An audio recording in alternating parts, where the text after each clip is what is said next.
धीरे धीरे बिनसर की चोटियों का रंग जो उड़ने लगा है, हिमालय की चोटियों को सुनहरा करता हुआ चुपचाप मृत्यु जो होने लगा है, और एक अकेला पक्षी रात उदेक में टिहाँ टिहाँ अलाप रहा है। एक निराला राग बैराग छोड़ रखा है उसने। कोई उसकी सुने या न सुने, उसके मन की कौन जान सकता है कि वो ऐसे क्यों अलाप रहा है। शायद अपने जोगीदार को आवाज़ दे रहा है। उसने हार मान होकर बोलना जो बंद कर दिया है। आकाश में पहला तारा जो टिमटिमाने लगा है, एक एक कर नक्षत्रों की बारात जो सजने लगी है। सब शांत हो गया, सब मौन, सब थिर थाम, पशु पक्षी सब सो गए।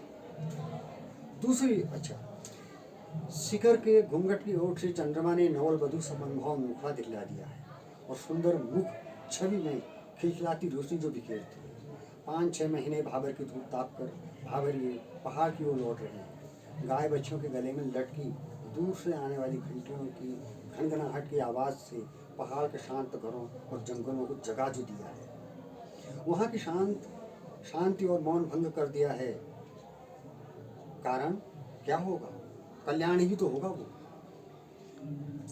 घंटियों की घनघनाहट का साथ देते उसकी मुरली की रणमणि कानों में मिश्री सा मिठास जो बोलने लगती। इस मुरली की रणमणि सुनकर गाय बछिया जुगाली करना जो भूल जाएंगी। माताएं अपने नौनिहालों को दूध पिलाना और थपथपाना भूल जाएंगी, और भूल जाएंगे रसोई में रोटी बनाते हाथ पटपट करना। भूल जाएंगे हाथ कुदाल चलाना, दराती पकड़ना, उनका छूना भी बंद हो जाएगा। चूड़ियों की छन थम जाएगी। निर्गंड एक मल्ल, एक वीर, एक योद्धा, एक कर्मयोगी गुरु गोरखनाथ का महाराज का जुग्याया चेला अपनी भैंसों का दल लेकर लौट आया है बिनसर के जंगलों में। यह उसकी ही मुरली का जादू है कि उसकी मधुतान में छमछमाती नाचती गाती हिमलोक की चोटियों से आंचली चांचली और परियां बिनसर की धार से उतरने लगती है, और मदमस्त होता है सारा जंगल। सारी वनस्पतियां मिलकर झुमेरों गाने लगती हैं। चंद्रमा की धनकार से हर ओर कुमकुम जो बिखर गया है। दूसरी ओर पहली ओर था, दूसरी ओर आ रहा। कह रखा है ना कि बहता हुआ पानी थम सकता है पर मन नहीं थमता। अंततः आदमी का तो मन प्राण है, चलायमान। दूर कहीं एक बड़े त्रिपुर महल घर में एक रूपसी दुल्हन बिनसर की चोटी से आने वाली मुरली की मधुर तान सुनकर मछली सतर्क उठाने लगी, जिसके सांसों के तार उसे छोड़कर मुरली की मधुर आवाज में सिमट गए हैं और उसी में विलीन हो गए।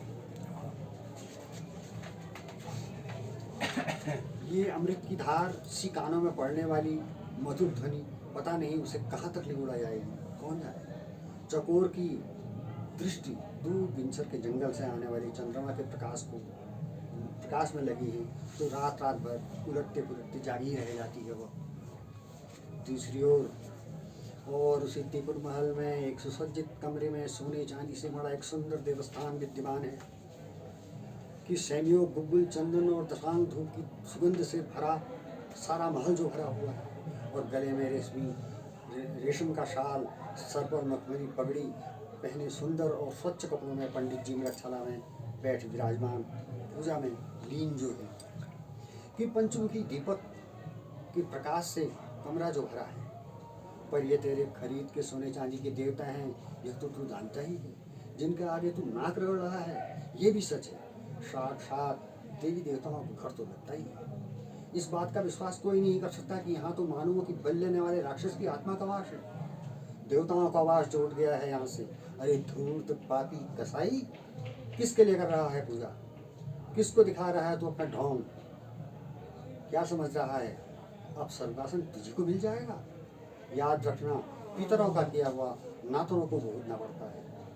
तेरी बेल भी फैलेगी, क्या अमर हो जाएगा? कहाँ जाएगा? चौथी ओर फटे चीथड़ों में अपने मरियल बच्चों को ढके घुटनों में पेट चिपकाए हुए, जिनमें उनका बालपन, उनके प्राण, उनकी जवानी बाहर को कूदने को तैयार है।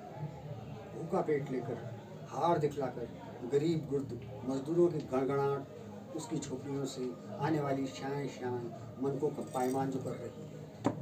वातावरण को डरान हल्कान कर रही है, पराधीन को सपने में भी एक एक पटाल, एक एक पत्थर और उसमें लगा चूना और उड़द का गारा, जिसे पीसते पीसते इनकी गत खराब हो गई है। तेरा भला नहीं होने देंगे। हाथों के छाले उतरकर कलेजे में आ गए हैं। नहीं रहेगा रे, कोई नहीं रहेगा तेरा। इस महल घर में गीदड़ बोलेंगे और तेरी मौत का संदेश बाँचेंगे। तू इस महल के भीतर दब जाएगा। इसका एक एक पत्थर उनके खून से सना हुआ है। मेरी गरीब गुर्द की आह लगेगी रे पंडित। इस महल में लगा ये उड़द का गारा नहीं, बल्कि उनकी हड्डियों का गारा है। याद रखना, तेरा कभी भला नहीं होने वाला है। हर युग में पाप और पापियों का विनाश करने के लिए भगवान अवश्य अवतरित होते हैं। उनका भी कोई अवतरित होगा और वह अपनी भूख और प्यास मिटाने के लिए सब एक हो जाएंगे और तब तक अन्याय और अत्याचार का विरोध करते रहेंगे जब तक न्याय नहीं मिल जाता। पास से एक ध्वनि आ रही है, ऊ देखे कि